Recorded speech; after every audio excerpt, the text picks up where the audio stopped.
Got myself a pretty white guitar like that. I could sing like that.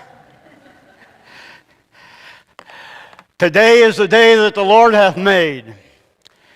I will rejoice and be glad in it. Every day is the day that the Lord hath made. Today, I want to talk about the Sabbath. And I have three things that I want to talk about. What is the Sabbath? Then the second one is what to do on the Sabbath. And the third one is what does the Sabbath do for you? Do those sound like some good questions? First, let's look at our Bible text. What is the Sabbath? Well, we read it for our opening passage, but let's read it again. Would you like to help me read it? This is from King James Version. Remember the Sabbath day to keep it holy. 6 days shalt thou labor and do all thy works. But the seventh day is the Sabbath of the Lord thy God. In it thou shalt not do any work, thou, nor thy son, nor thy daughter, thy manservant, nor thy maidservant, nor thy cattle, nor the stranger that is within thy gates. For in 6 days the Lord made heaven and earth, the sea, and all that in them is, and rested the seventh day. Wherefore the Lord blessed the Sabbath day and hallowed it. That's the fourth commandment, and hallowed it. Let's think about it a little bit today. I want to tell you the sermons. I like to tell sermons. That's the style I've tried to do. There's all different styles of preaching, and I just like to tell the sermon. And that's why I can do it without notes sometimes, is because when something's on your heart that you just want to tell people, it just comes out. Well, look on the screen there, and I want to talk about some points here that have to do with what is the Sabbath. From the commandment we just read, the Sabbath is a memorial to creation. A memorial to creation. Do we have a fantastic, unbelievable, wonderful Creator God? You know, recently, we've been putting, recently, in my lifetime, a Hubble telescope out there in space that took such clear pictures, and they were just so amazing, and they showed us how large the universe is. You know, when I was first born on this earth, we thought the universe was the Milky Way galaxy. Were we wrong? I mean, all of us scientists, all of us who studied all of those things. Well, if God was the God that just created the solar system, that'd be a pretty big God, wouldn't it? But the Milky Way galaxy is huge. And we thought, as we looked out with our telescopes we had, Galileo and all down through the ages, that the Milky Way galaxy was it. But how many stars are in the Milky Way galaxy? In the Milky Way galaxy, how many stars? Trillions. Trillions. You know how much a trillion is? Would you like $1 trillion? And what if you decided you wanted them all to be in safe 100,000 federally protected accounts?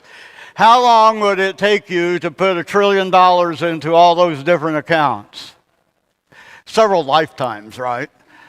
So 1 trillion stars in the Milky Way galaxy, and God spoke them into existence. Is the Sabbath a memorial to something wonderful? But if the measurement that us scientists, we're all scientists, right? Us scientists have done on the size of the Milky Way galaxy that we live in is about 100,000 years across. A couple of weeks ago in the Sabbath school class, I got carried away and started giving these statistics out. But I'm pretty excited about them because not just the science of it. It's interesting, the science and how we try to measure these things and how we have to adjust the science and so forth. That's okay. There's nothing wrong. That doesn't mean that science is wrong, because God created everything that we try to measure with science. But 100,000 light years across the Milky Way galaxy. Across the Milky Way galaxy. And we are about 40,000 light years, they say. Now, they have reasons. All of the mathematicians and the great thinking science minds of why it's that large. That's fine with me. If they want to adjust it later, a little bigger or smaller, okay.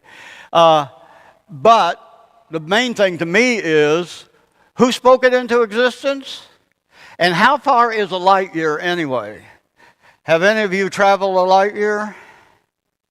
We're traveling pretty fast because we're spinning around on the Earth. The Earth spins one time 25,000 miles or so in a day. So we're going 25,000 miles an hour. Do you feel it? Are you having trouble keeping your balance? No. And that has to do with the theory of relativity. They still call it a theory, but they keep figuring out more and more. It must be right. Did God create some human beings with some minds to figure all this stuff out? And some of us are humble enough to know we don't know what we're talking about, but that we still try to figure out everything out. Well, 100,000 miles at the speed of light, 186,000 miles per second, 7.5 times around the Earth in 1 second.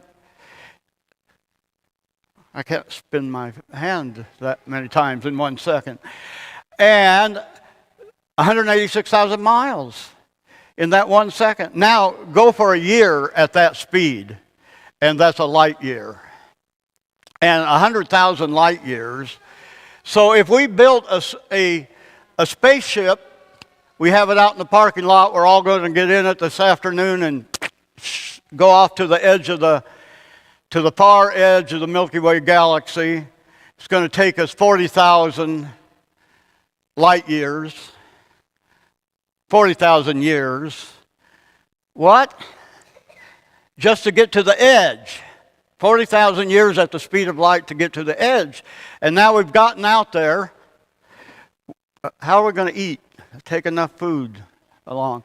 Anyway, 40,000 years, and we're out at the edge of the Milky Way galaxy, and we turn around and look back, and what are we seeing?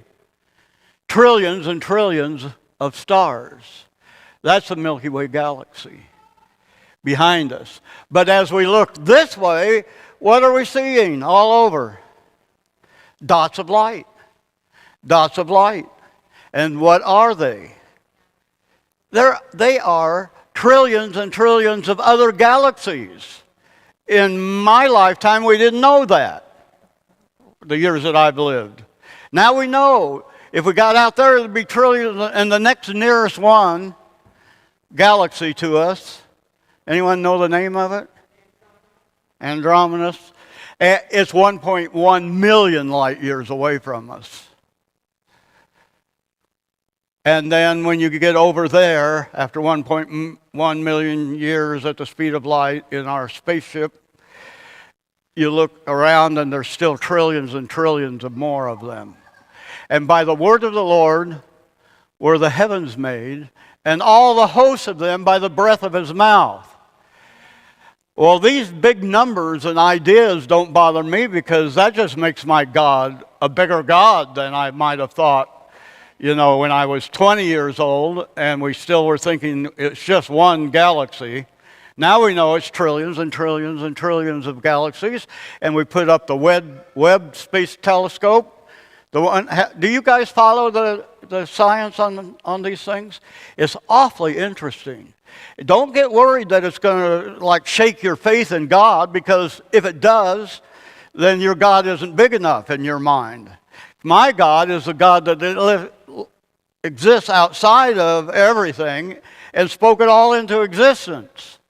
So you can't get me shake my faith at all. You're just going to build my faith.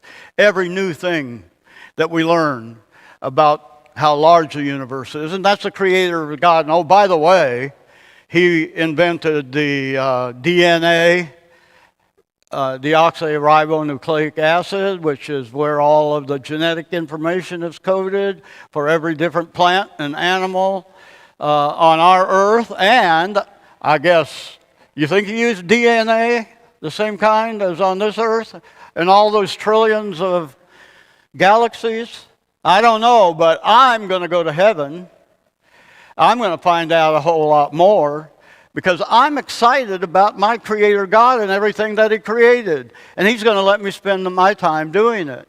Now, let's look at some of the other things. The memorial to the rescuer. Is that spelled right? We'll look at the next section and think about that a little bit more. But He's not only the Creator, but He has created a plan to rescue us people here, this rebellious planet we live on. That's kind of silly, isn't it? This tiny, tiny little speck in the whole Milky Way galaxy, in the whole universe. And we think we can be rebellious and do things better than the way God does them. Saturday, not Sunday. We've studied about the Sabbath. And that's kind of one that we like to hit other people over the head with. Didn't you notice in the Bible it's still Saturday, not Sunday? And that's not kind of a nice way to present the Sabbath. I don't. I like this idea of presenting the Creator God. Spoke it all into existence and is using the seventh day when He rested as a memorial to Him being the Creator. But He's also the one who gave us the Sabbath as a memorial to something else. It's in Deuteronomy chapter 5. Where is the other one? The Ten Commandments is in Exodus chapter 20. In Deuteronomy chapter 5, He gives us the Ten Commandments again. And I want to look at that in just a minute. Oh, it's sundown to sundown. The days start clearly in that's another point we could like to argue and point out. And it is all true. And it builds my faith in who God is and all of these things. And I try to be gentle, when we do evangelism and people are getting all this mind-boggling information that they didn't have before. Some of them even think because the scientists say this and that, and by the way, they'll say one thing about a vaccine and then 3 months later they figure out, the vaccine was even better than we thought. Or, we shouldn't have taken that vaccine. Or, we contaminated, remember? Some of you weren't around. I'm getting to be old. My hands in front of me. I was just telling my niece yesterday, they still look like the hands of a 25-year-old out here in front of me. But I'm 71. And do you know that there's been a lot of changes just in the knowledge of this earth now. And it just deepens and deepens my faith in who God is. It does not scare me at all. And I don't care if, as we investigate scientifically, all of us, that we discover, they were wrong. There are trillions of galaxies, not one Milky Way galaxy. Wow, it doesn't bother me. It builds my faith. Now, from sundown to sundown, anyway, let's not just hammer people. We know about the mark of the beast theory with the Sabbath keeping and all of that. But there's some other things that really make my personal testimony about what the Sabbath has meant to me goes way beyond those things. It's a commandment. You better do it. God said to. Let's go to this one. What to do on the Sabbath. And I'm going to read this commandment to you now, the fourth commandment from Deuteronomy chapter 5. And it starts with verse 12. And it sounds about the same, but listen carefully.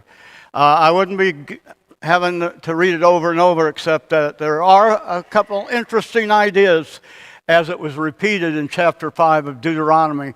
Keep the Sabbath day to sanctify it. as the Lord thy God hath commanded thee. 6 days thou shalt labor and do all thy work, but the seventh day is the Sabbath of the Lord thy God. In it thou shalt not do any work, thou nor thy son, nor thy daughter, nor thy manservant, nor thy maidservant, nor thine ox, nor thine ass, nor any of thy cattle, nor thy stranger that is within thy gates, that thy manservant and maidservant may rest as well as thou. Now here's one of the things. It's almost the same as in Exodus 20, except that last sentence.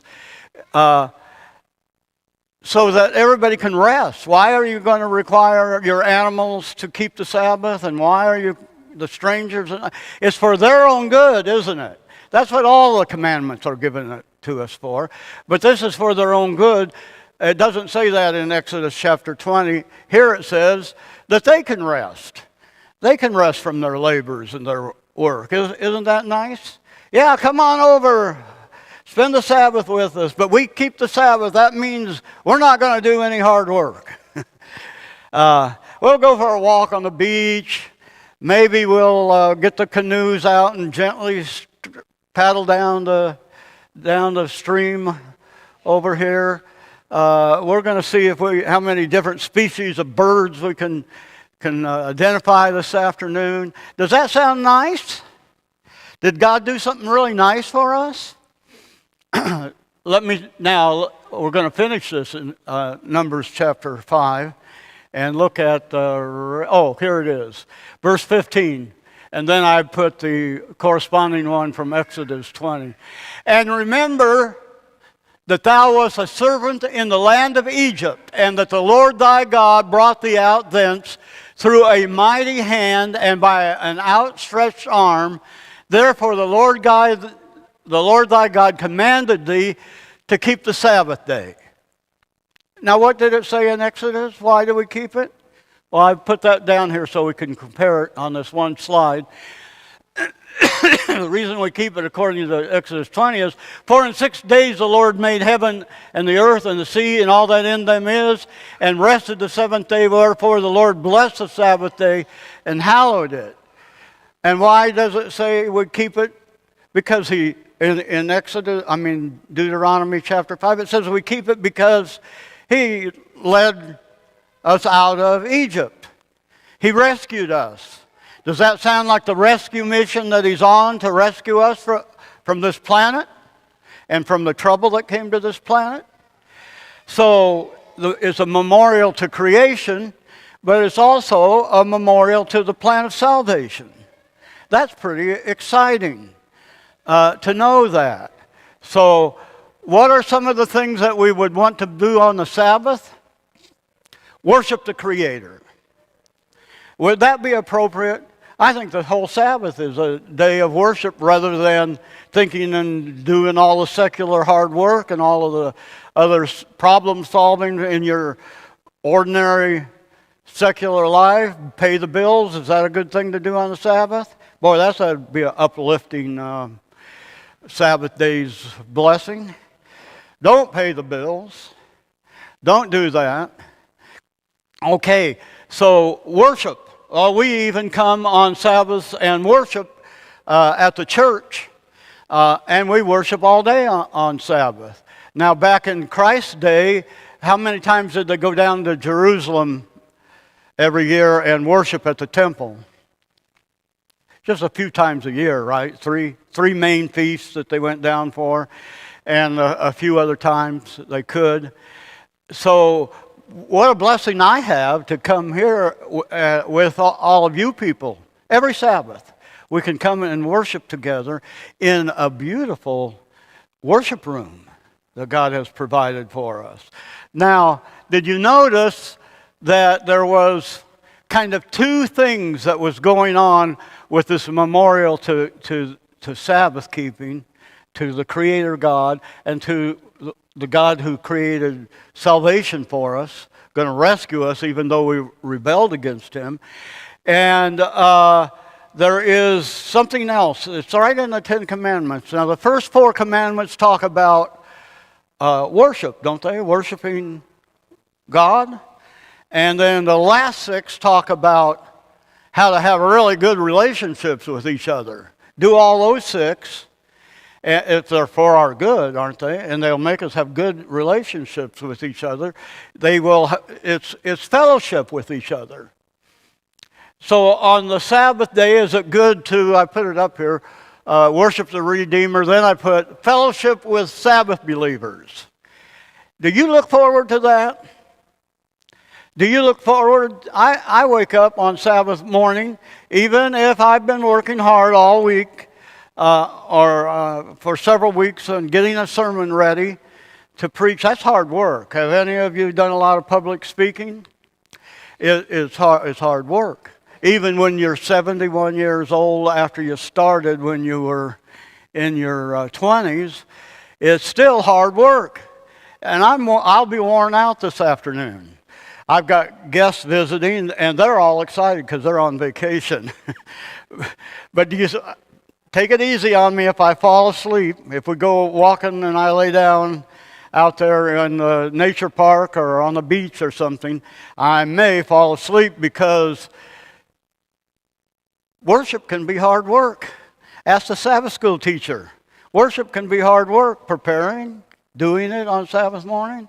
It can be. Is it appropriate work to be done on the Sabbath? Well, of course it is. Oh, remember that about our current pastor, because you guys give me like 3 months or 6 months off in between every sermon after I've retired to do. And that's a whole lot easier than what Pastor Robert is doing for us. And those 3 right there, they know how much time. I think he does a lot of his study and preparation in the house, but that's not the same as being on vacation with Dad, is it? In fact, it might be better if he would go somewhere else when it's sermon preparation time, because when I do it, I get to concentrating on that and hardly anything else matters. But when I'm presenting the sermon on Sabbath morning, what a wonderful thing. It is hard work, but it's wonderful because we're worshiping our Creator God. We're worshiping the creator and originator of the plan of salvation. And I'm coming together to do it together with you guys on Sabbath morning. And guess what happens when I'm sitting back here and our pastor's preaching?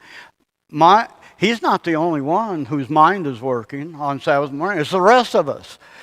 You know what? If there's 150 of us in attendance on some Sabbath, we go home, and if you would say to all of us, now I want you to write down what you heard in the sermon today, we would probably have 150 different sermons.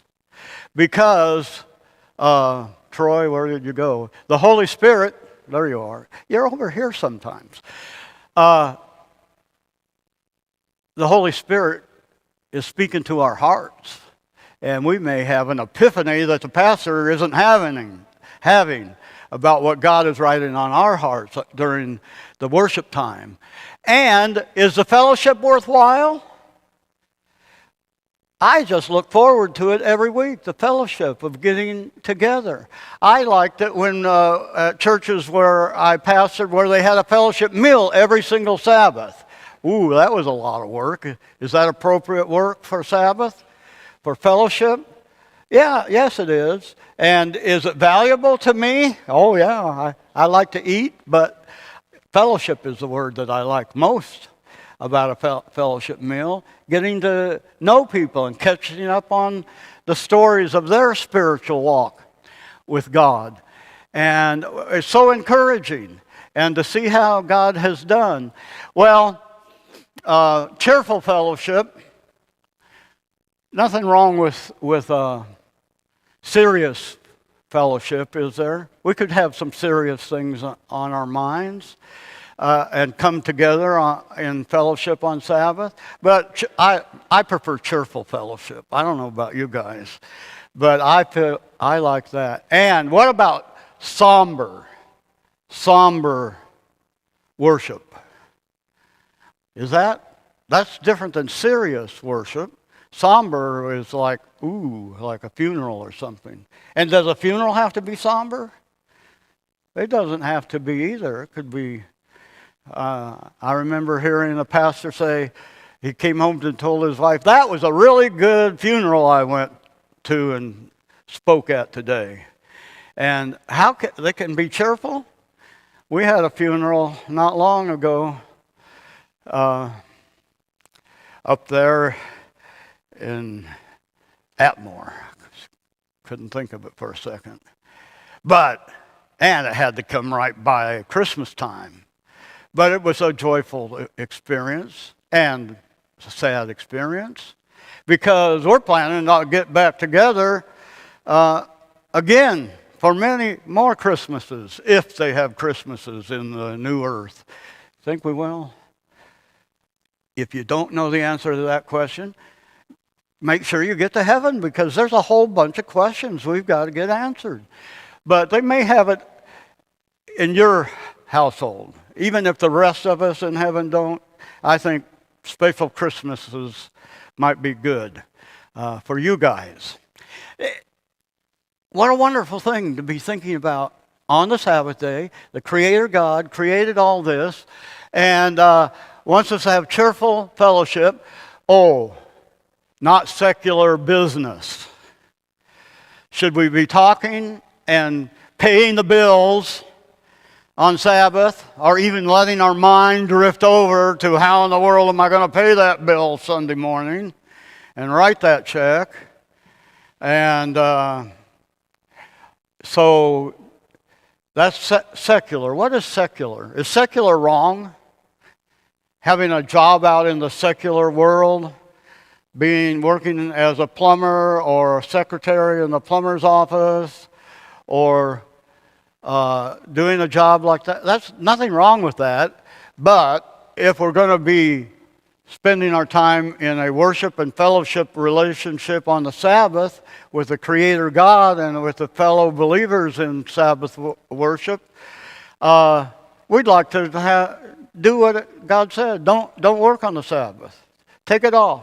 Make the strangers that come to your house rest. Maybe that'd be kind of a neat little way to evangelize somebody. Invite them to a Sabbath afternoon festivity that you do and surprise them. The ball game was a lot of fun, wasn't it, for the birthday surprise? But we know some things about how to enjoy the nature and the created things of God that your next door neighbor may not know. They may be having a good prayer life and trying to have a spiritual life. But if they're not taking that one day off a week and really emphasizing it instead of the secular life, they're missing out on something. Something that God knew from the first day of creation that the human beings and even the animals needed a day off, especially the work animals on the farms down through the ages. Now we have tractors, but you don't need to start that tractor up if you're a farmer on Sabbath. I've heard many, many stories about them worrying and yet being blessed, even though they lost a whole work day. When everybody else was out harvesting and they didn't, and it was going to rain, but it didn't rain on their farm. God appreciates us having these relationships with Him that way. Okay, rest from your works. Do good on the Sabbath. Jesus had to fuss with the people about that quite often, didn't He? The Sabbath was a day to do good things for other people. Good things. Now, I sometimes, if my neighbor his car isn't starting, and I see him out there kind of bewildered, and maybe he doesn't have all the tools I have, would that be a good thing to go over there and spend a couple of minutes helping him to get his car going on Sabbath? I don't generally do that kind of work on my own car. Or if it's just my jumper cables, I could probably get him going. I got ready to come to church one Sabbath, and my car wouldn't start. That's since I've been here, and I was scheduled to preach the sermon, and guess what happened? good neighbors across the street who happened to be Seventh-day Adventists took me to church, brought me to church. So I guess I should have given them credit for the sermon that day, sermon or no sermon. We can do good things. Jesus did healings on the Sabbath, and they got after him. Oh, you shouldn't be, that's work to heal someone on Sabbath. Well, it probably is work, isn't it? But there's good work to do. And they got after him for letting his disciples pick grain in the fields. And is that bad? They went through the field while they were walking on Sabbath and harvested some grain. Not only that, but when you get grain and it's raw, you rub it around in your hands if it's wheat to get the chaff to come off, and then you can eat the hearts of the grain. And they did that. They picked it and they rubbed it around in their hands. So they not only harvested it, but they milled it and worked, and they were told they were doing wrong. And why are you letting your disciples do that? And his answer was, well, one time David, when he came back from war with his men, they went and ate the showbread right out of the temple. And that was unlawful. Jesus said that was unlawful. But now you have to start thinking about ethics and all of this. Does God want us to do this kind of deep thinking about Sabbath keeping and all of this? He said it was all right for David and these people that were not priests to go in and eat the food that only the priests were supposed to eat. Well, now I'm not going to try to explain that today. Maybe if I get to preach, I could talk about some of those kind of things another time. Well, so then he told them that he was the Lord of the Sabbath, and he also said that the Sabbath was made for who? Man, and not the Sabbath and not man for the Sabbath. And sometimes I can remember hearing that one go right past me and like, what? What's that mean? I got to meditate on that and think about that later in my life. And I did. What it means is God wants to give us something good, and the Sabbath is something good for us. It's good for us. It's really good to take a day off of work. I mean, really take it off and relax for 24 hours from sunset to sunset. That is so good for us, and He gave it to us. Let's look at the last question. What will the Sabbath do for you? What does it do for you? Does the Sabbath do anything for you? Or are you like I was when I was 6 or 7 years old, and we were planning to go to the skating rink after sundown on Sabbath, and guess what a little 7-year-old does all day long if you're planning to go to the skating rink? Nothing wrong with going out to the skating rink. That's secular, right? Not on Sabbath, but we're going to wait till after sundown. You think all day long about the skating rink party. No, it's still 3 hours away. Oh, it's 2.5 hours away. Oh, it's 1 hour away.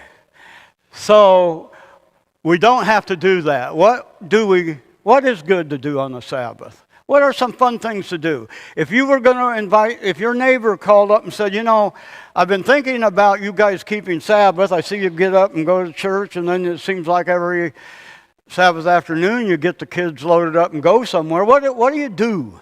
What do you guys do? Can you share that with them? Don't just tell them, say, well, come to church with us next week. I'll show you. It's the best day. It's better than a holiday. The Sabbath was made for man. I'm going to tell you as I close my talk here, but I have a bunch of stories. I guess you've noticed I like to tell Bible stories, and I like to tell things that have happened to me, experiences, my testimony. so to speak. And today I'm using this as an excuse to tell my stories of some things that happened to me in regard to Sabbath. And the first one up there is Friday night on the back porch of our house in Council Bluffs, Iowa. Friday night. Sermon was all prepared and ready, and I went out on the back porch. And where we lived, out a little ways from Council Bluffs, Iowa, it was a dark at night. Not very many street lights or anything around. Dark. You could see the stars up in heaven. And I walked out there, and I leaned against the rail of the deck up above the yard below, and looked up at those stars. And guess what I started thinking about? What I was just talking about at the beginning of the sermon. All that stuff. All those things. And how big that universe is. And how big that God is. And how that God knows the number of hairs on my head. Why? How big am I? Why would he be caring about the number of hairs? Well, he knows everything. Maybe he's just stuck knowing it. I don't know. But somehow it's said in our text in Deuteronomy 5 that he with outreaching arms. Did you notice that phrase in the sermon? With outreaching arms in the fourth commandment is reaching out to us. That's why I put on some of those slides on there, the Michelangelo's part of his painting of the two hands coming together. One hand represents who? Us, people. And the other hand represents God reaching out towards us and us reaching back. He wants to have that kind of relationship with us. And so that Friday night, I was just kind of overwhelmed with the thought about how big God is and how I am and how he wants to reach out. He wants to have this experience with me 7 days a week, but especially on the Sabbath day, to set it aside. Then the next little story I have here is Friday night at the church. You're probably thinking he thinks we should have Friday night meetings at the church. And how are we going to schedule all that in? No, I'm talking about an experience that I had Friday night at the church. Actually, it was probably Sabbath morning after midnight at the church. I was preparing my mind for the church day, the Sabbath, with the church people, and I went out walking in our neighborhood, and it so happened that our church was about a mile away from the house, so I thought, I'm going to walk over to the church. It wasn't the safest neighborhood to be out on a Friday night in, but I did it anyway. I walked over to the church, and I went into the church, no alarm system. I don't know now. Can we get into the church in the middle of the night, or will we set alarms off? We've got a new alarm system. Well, I went into the church, and in that church, in the back of, or in the front of the sanctuary, up high, right next to the ceiling, they had a picture, stained glass picture. It was probably 10 foot in diameter, but it was a big church building. It didn't look that big up there. And I sat in the back of the church, and I looked up there at that stained glass picture. Church was dark inside. So I went over, and they had put lights outside that would shine on the outside of that stained glass window when you turn the light on. And so you could be in the dark sanctuary with just this picture of Jesus praying. And I sat there and I thought about all of the people who had gone to the church, that church building, all the Sabbaths, all the people that were baptized in that baptistry, and just kind of overwhelming thinking about it. All the guardian angels who had come to the church service over the years. And then I thought about the church service we were going to have in the morning. What an experience to know that God is that real to us.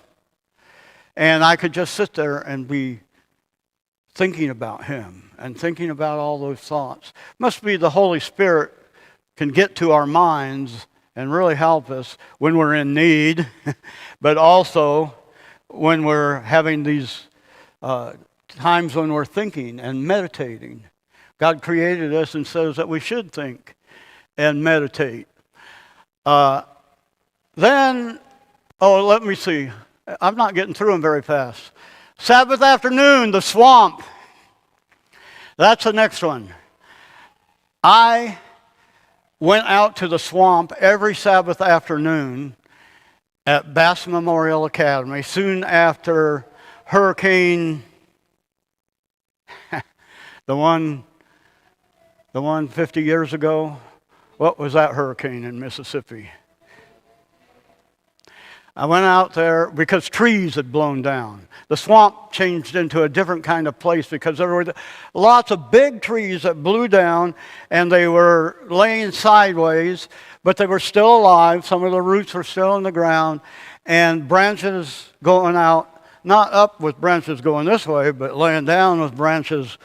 I would walk out on the top of this one tree. I found my favorite tree.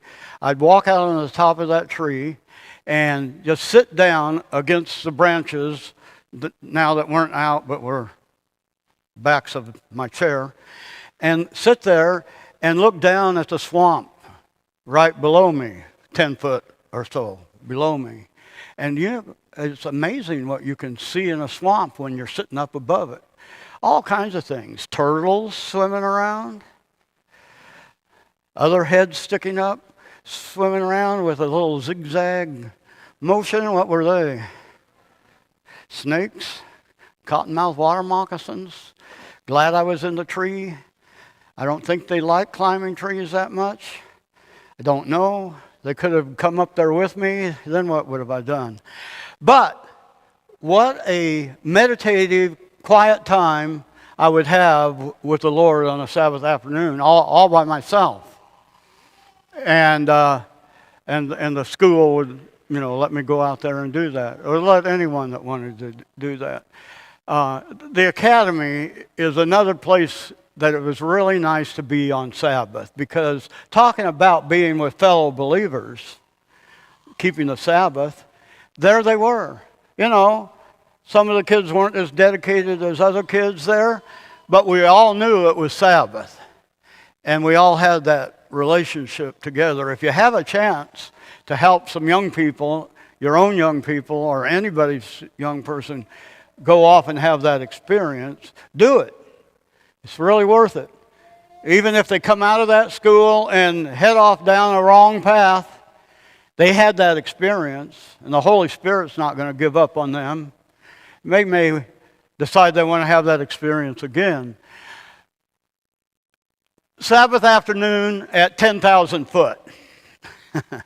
Some of you know that I'm interested in aviation. I'm a pilot. I owned airplanes ever since I was 17. And a couple times I would be up at 10,000 foot on my way back from somewhere. And do you know when you get up in an airliner and you look down, what do you see down at the earth? By the way, if you want to prove to yourself that the earth is round, look out all the way out get a window seat and look out there, and what will you see? A circle, a curve. It may look flat down there to you, but it's in a circle. And if you go on the seat on the other side of the airplane, the circle continues all the way around. The earth is round. Am I wrecking somebody's flatlander ideas? I didn't mean to. But listen to the rest of the sermon. Don't defend your flatlander idea. And not only did I look down there and see that, but there was a song on the radio that I wish that somebody had made it as not a secular song, a love song, but a song about my relationship with Jesus. I'm on top of the world, looking down on creation. You know that song? Well, I guess love is a spiritual thing. But the only thing I can find in my heart is love for Jesus. That's what was going through my head. Look at this world. Look at this place. Look at this knowledge of science and engineering, and I'm in an old 1947, not Cessna, but Piper Cub going along here. And wow, do you think I want to get to heaven and see what all of the real knowledge and worship time is like with Jesus and fellowship time? Now, is it appropriate to go for a canoe ride on Sabbath afternoon out in nature? I have people sometimes over the years, Pastor, and what I would tell them is you're going to have to figure out yourself how you're going to spend your time with the Lord on Sabbath. But I can give you an idea if it tends to turn out to be more of a secular thing, like going to Disneyland and having all of the screaming rides on the roller coasters Sabbath afternoon. For me, I'd be hard to have a worshipful time. But riding in a canoe quietly. Now, if I took a whole huge crowd out, we rented 25 canoes and we said, all the church people are welcome to come. We're going to race across the lake and see which team can get over there the fastest. And then we're going to give out trophies. And then we're going to have water fight with balloons. And then we're going to have an episode of who can capsize the most other people's canoes. Would that be a Sabbath afternoon activity? It would be, but I mean, would that be?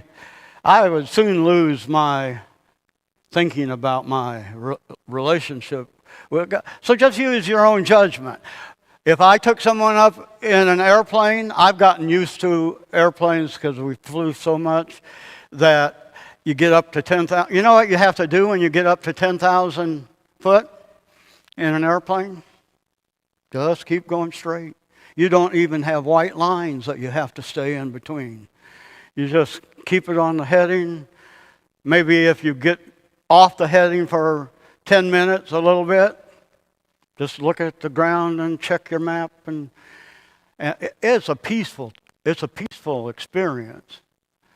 Not doing aerobatics at the air show, but flying above this world that God created. Seeing how a river runs there, seeing somebody's house down there, a farmhouse, and it's a manicured, perfect yard in the front, but back behind it's a junkyard. Nobody sees that from the road when they drive by, but you can see all of these things from the air. Up in the Midwest, there are fences, there are roads, county roads built on every section line. That's every mile. And there are fences, and they all run north and south and east and west. And if you happen to be cutting across at a certain angle across those roads and fences, you don't even have to look at the compass. You just keep going straight across in that same direction. And after 2 or 3 hours, we must be getting close to where we were supposed to throttle back and land. And sure enough, you are. Peaceful time. A peaceful time. And so I've done that before. And I can think about, what does God want? I remember on one of those trips just thinking, I was young, thinking, had gotten engaged to that lady over there, Cheryl, and I was coming back. She went to stay in the farm in northern Minnesota, and I was going back to Hattiesburg, Mississippi, so that I could sell my books. I was a student literature evangelist. And I remember up there, what does God want for my life? And you know, I probably shouldn't have done this, but I wrote her a nice love letter and told her about the things that I wanted with her and so forth while we were flying, while I was in the airplane alone. I didn't run into any airliner or nothing. I don't want to make out like I am the most wonderful person with good sense from age 7 to 70. Am I a loyalist? Am I a loyalist or a legalist? That's something to think about when you're having these contemplating times. Am I a loyalist to Jesus? Am I a loyalist to Him? Is that why I want to obey the commandments? Or am I a legalist? In Deuteronomy, the second line says, because it's a commandment of God, keep the Sabbath and sanctify it because it's a commandment of God. Well, that's a good reason. But that's not the reasons I've been trying to tell you this morning. I'm trying to tell you not only is it a commandment of God, but it's a connection that I have with God. All-day Sabbath is to build that, and with you guys, and with my family if I go on those Sabbath afternoon outings, the Sabbath keeping outings like that. And so, let's look at the conclusion. Are we ready for a conclusion? Well, this is the conclusion of this one. Your loyalty and friendship are important to God. That's what this Sabbath thing is all about. It's important to God. If there hadn't been a Sabbath at all in my life, and I was trying to have a spiritual relationship with God, I'd have a spiritual relationship with God, but not as great as I have had. I went to Sabbath school. Oh, I'm going to get a story clear back to my first week. My parents took me to Sabbath school my first week of life. And I've been going to church, Sabbath school, the rest of the time. Even if back in Bible times, they might have only been going 3 times a year, plus sometimes to the synagogue. The synagogue was a meeting house for secular meetings and for worship. Conclusion, we're going to sing the conclusion. Will you do that with me? I come to the garden alone, in the garden. That's what I think is a good. We have that one song, Welcome, Welcome, every Sabbath, Blessed Sabbath Day, but we're not singing that one today. We're going to sing In the Garden.